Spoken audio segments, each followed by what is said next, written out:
আচ্ছা কনসে আল্লাহ বড় না মানুষ বড়? ধরো গাদা, তুই কার হাতে কার জোড়া দেশ? কুড়ায় আল্লাহ আর কুড়ায় মানুষ। যেটা কবার কইছে ওইটা কন। আল্লাহ বড় না মানুষ বড়? আল্লাহ তো বড়। আল্লাহ বড়, তাহলে আল্লাহর কথা না হই না মানুষের কথা শুনেন কে? কি কইতাছস? কি আর আল্লাহর কথা মানে না মানুষের কথা মানে? হ্যাঁ, কি আর মানুষের কথা শুনেন তাই না? আমনে যে ওই দিনকে ডায়াবেটিসের রোগ নিয়ে যে হাসপাতালে গেলেন, ডাক্তার আপনারা কত কিছু খাবার না করলো, সব কিছু না খাই এখন চলতেছেন।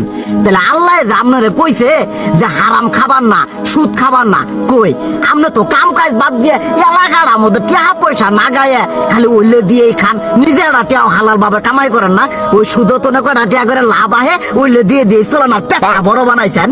শুনেন একটা কথা কই, হারামের কোনোদিন আরাম নাই।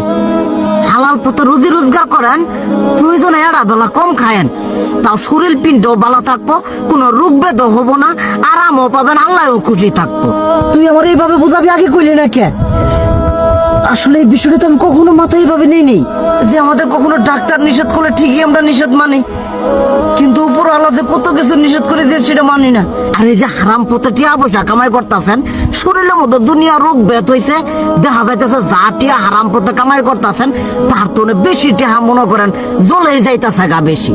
আজকের পর থেকে আমি আর এই হারাম সুদ খামো না, আমি হালাল পথে চলবো, হালাল টাকা পয়সা ইনকাম করবো। এতে করে যদি একবেলা কমও খাইতে হয় তবুও খামো, তবু আমি আর এই হারাম পথে চলবো না। আচ্ছা ঠিক আছে।